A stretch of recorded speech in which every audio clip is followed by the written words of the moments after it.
तो आप जब हज करने तशरीफ़ ले गए तो मक्कातुल मुकर्रमा में, वैसे सियाल शरीफ में आप ख्वाजा शम्सुद्दीन रहमतुल्लाह तआला के खलीफा हैं।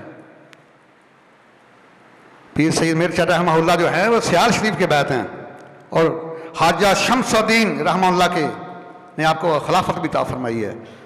जब गए ना मक्कातुल मुकर्रमा हज करने बाद, वहाँ हाजी इमदादुल महाजिर मक्की मिले, उन्होंने भी आपको खिलाफत ता फरमाई।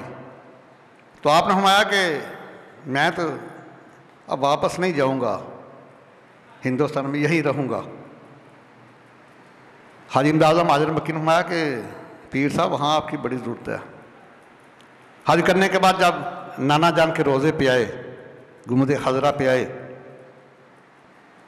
जब हाज़री दी तो सरकार का दीदार हुआ, सरकार ने दीदार से मुशर्रफ फरमाया, तो वहाँ पीर साहब झूम गए। फिर वहाँ आप फरमाते हैं कि मुख चंद बदर शाशानी मथे चमक दिला नूरानी, मुख चंद बदर शाशानी मथे चमक दिला नूरानी, काली जुल्फ ते आँख मस्तानी महमूर अखीन मदबरिया, सुबहानल्लाह सुबहानल्लाह सुबहानल्लाह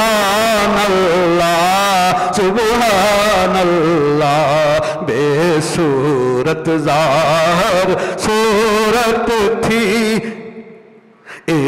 सूरत है बेसूरत थी, बेसूरत ज़ाहिर सूरत थी, बेरंग दिसे एक मूरत थी, विच वहदत फटियां जद घड़ियां, सुबहानल्लाह सुबहानल्लाह सुबहानल्लाह। अल्लाह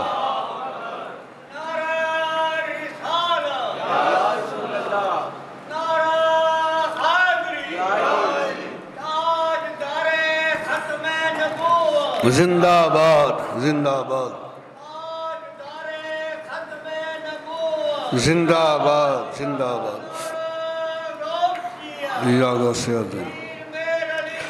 जिंदाबाद। दस सूरत राबे सूरत दा की ऐन हकीकत दा, पर कम नहीं बे सूजत दा, कोई विरलियां मोती ले तुरियां, पर कम नहीं बे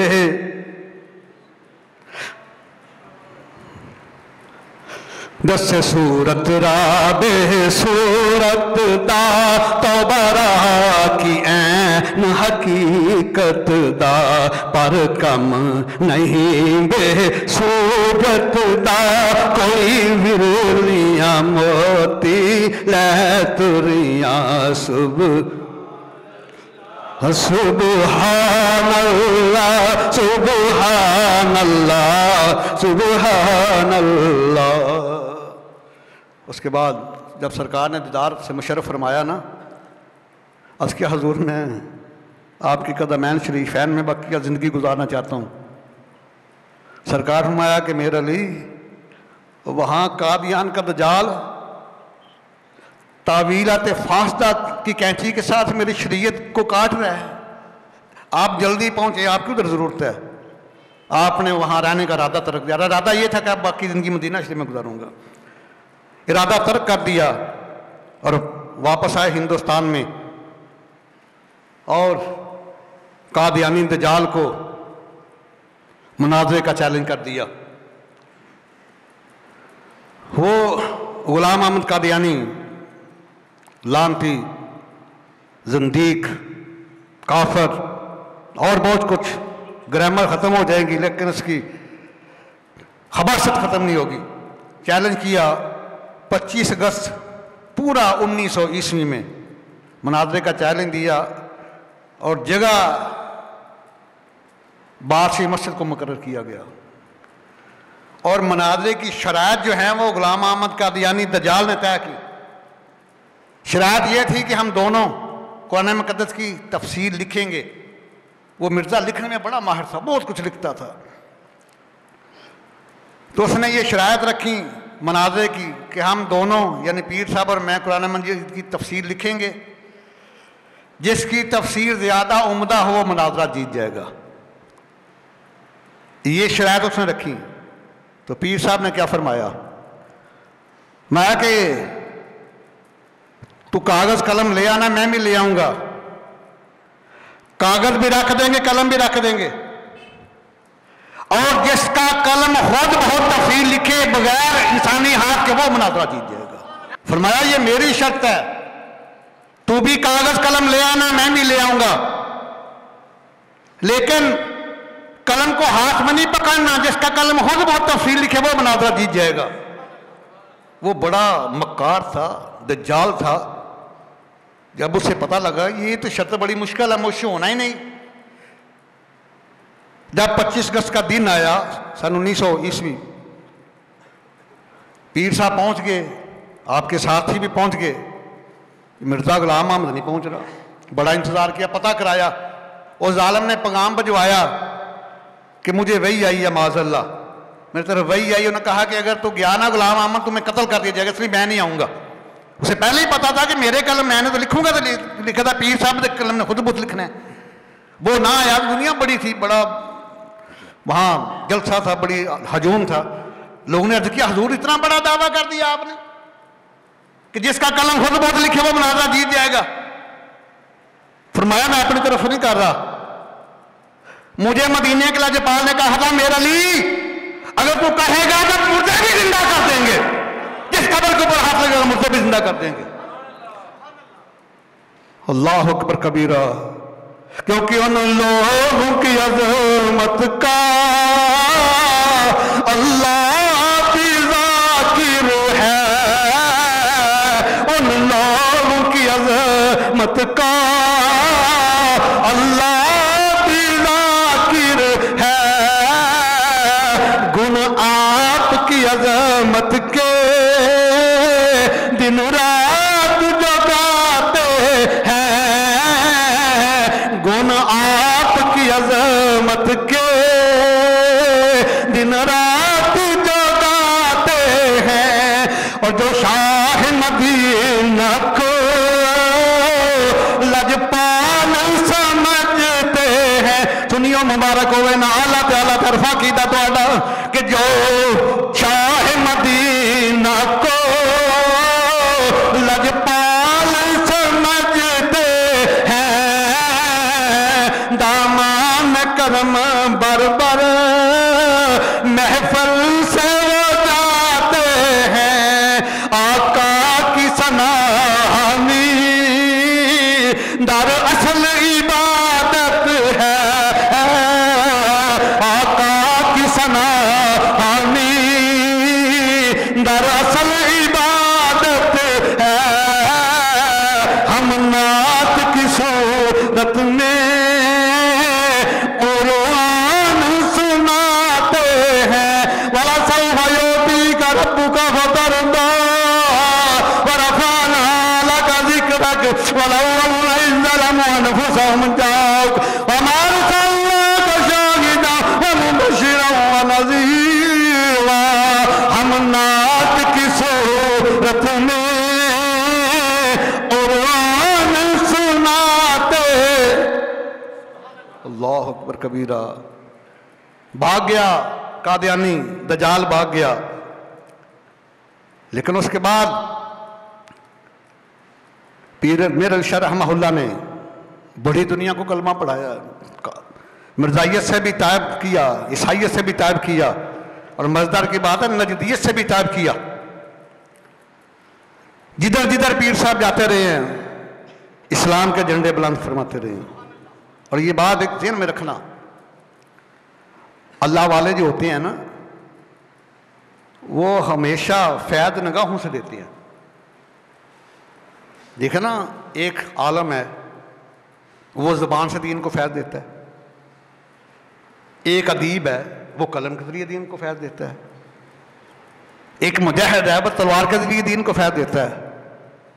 लेकिन जो अल्लाह वाले होते हैं वो निगाहों से फैज़ देते हैं। जहाँ जहाँ पीर मेरे शाह रहमतुल्लाह जाते रहे, दीन के डंके बजाते रहे। अल्लाह अकबर कबीरा। और अगर देखा जाए ना, नमूस रसालत के लिए बहुत ज़्यादा काम अगर देखा जाए तो पीर मेरे शाह रहमतुल्लाह का है, क्योंकि आपकी सीरत बड़ी आला थी, आपकी सूरत बड़ी आला थी, आपका कलाम बड़ा आला, आपका नाम बड़ा आला। आप सैयद अबरार थे और गुलामों के लिए बड़े मेहरबान थे और गरीबों यतीमों के लिए बड़े उनके मददगार थे।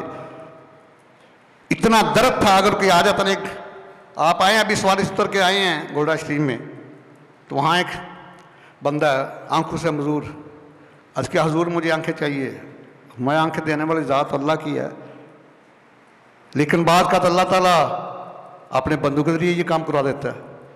क्योंकि दो किस्म की मदद अल्लाह की, एक डायरेक्ट है, एक इनडायरेक्ट है। बिनसर ही डायरेक्ट है, बिलमोमिनीन इनडायरेक्ट है। इसकी बड़ी मिसालें हैं, लेकिन वक्त मेरे पास इतना नहीं है मुझे जा सकूं। तो आप पीर मेरे शाह रहमतुल्लाह, आपको टाइफाइड हो गया, काफ़ी दिन आपको टाइफाइड है, और फिर 29 सफर मुजफ्फर 1356 हिजरी है, 10 मई 1937 ईस्वी है, जब पीर मेरे शाह रहमतुल्लाह कलमतुल हक बुलंद करते करते नाना जान के दीन को फैलाते हुए इस दुनिया से वसाल फरमा गए। इन्ना लिल्लाहि व इन्ना इलैहि राजिऊन। लेकिन जो काम कर गए हैं वो सुबह क़यामत तक जारी और सारी रहेगा। जो काम कर गए हैं वो सुबह क़यामत तक जारी और सारी रहेगा। आपको पता है कि पाकिस्तान बनने की सबसे ज़्यादा तकलीफ़ मरज़इयों को ही थी, कादियानियों को। और आपके लिए मैं इजाफा करता चला, जो अभी भी जो मरज़ई मरता है ना, ये रबवे में उसे बतौर अमानत दफन करते हैं। ये बदबख्त सोचते हैं कि मादरा पाकिस्तान टूट जाएगा, हम इनको यहाँ से निकाल कर कादियान में दफन किए। अभी तक जितने मरज़ई जो मरते हैं ना रबवे में, उनको अमानतन दफन किया जाता है। इनका ये गुमान है कि मादला ये पाकिस्तान टूट जाएगा और ये हमको यहाँ से निकालेंगे, कादियान में जाकर दफन करेंगे। 1953 में आपको पता है पाकिस्तान का पहला वज़ीर खारजी बदबख्त मरज़ई था, कादियानी था, हरामज़ादा, जिसने लियाकत अली खां को भी शहीद करवाया था लियाकत बाग में।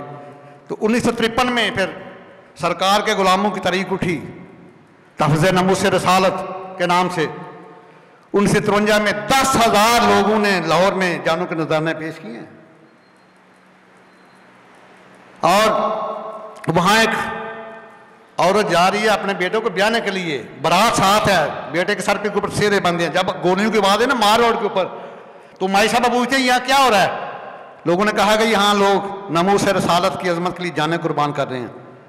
ये देखो सरकार की खादमा, अपने बेटे, अकलौता बेटा उसका, उसके सर से सेरा उतार दिया। बरातियों से कहा मैं मादत चाहती हूँ, अपने घर में वापस चले जाओ। बेटे को कहा कि बेटे जब तक तू आका के नमूस पर कुर्बान नहीं होगा मैं तुम्हें अपना दूध नहीं बख्शूंगी। तो बेटा भी फिर उस गैरत वाली मां का है, बेटा भी शामिल हो गया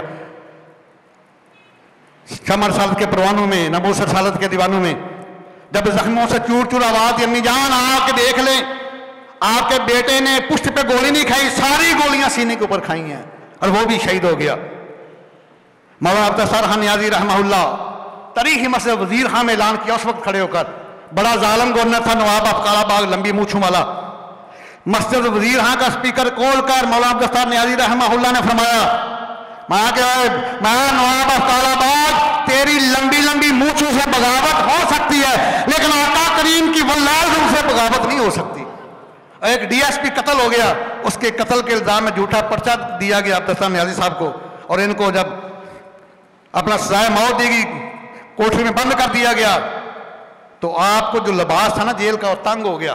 सुप्रीडेंट जेल कहता है नियाज़ी साहब यहाँ तो बड़े बड़े पहलवान सुकड़ जाते हैं, तो आप तो और तगड़े हो गए। फरमाया कि वो जुर्म करके आते हैं, मैं आका की नमूस का पहरा देकर आया हूँ। जो जब मुलाकात दी जाते हैं ना, फरमाते हैं कि और जिनका लिबास मुझे पूरा नहीं आता, इनका फंदा मुझे कैसे पूरा आएगा। लेकिन फिर अल्लाह ताला के महबूब ने मदद फरमाई, आपको अपना इज्जत तौर पे बरी कर दिया गया। लेकिन ये दुनिया को बता दिया कि जिस दज से कोई मक्तल में गया वो शान सलामत रहती है। जिस दज से कोई मक्तल में गया वो शान सलामत रहती है। इस जान की कोई परवाह ही नहीं है, जान तो आनी जानी है। ये 7 सितंबर 1974 को इन लानतियों को क्लियर करार दिया गया।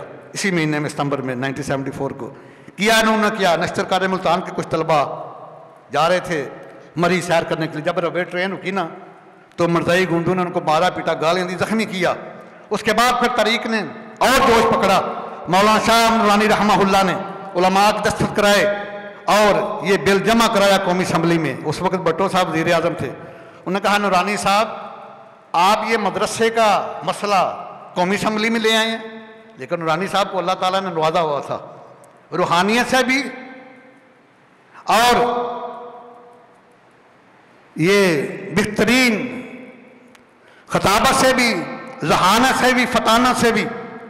आपने बड़ी कमाल की मिसाल दी। अपना भट्टो साहब मुझे ये बताओ, एक और बंदा आपके सामने कुर्सी पे बैठ जाए और कहे मैं भी वज़ीर आज़म पाकिस्तान हूं, तो उसको आप क्या कहेंगे? तो भट्टो ने कहा कि वो या पागल है या बागी है। तो नूरानी साहब ने कहा कि भट्टो साहब सरकार खातमुन नबीयीन है, उनके बाद अगर फिर भी कोई नबी होने का दावा करे तो उसके बारे में क्या ख्याल है? मैं वो पागल है, वो बागी है, जिंदीक है, काफिर है, मुर्तद है। और फिर मौलाना शाह नूरानी ये बिल मंजूर करा लिया बनते। ये ऐसे नहीं इनको क्लियर करा दिया गया। 10,000 नौजवानों ने जाने कुर्बान की हैं लाहौर में। और याद रखना अल्लाह ताला बड़ा गयूर है अपने महबूब की नमूस के मामले में।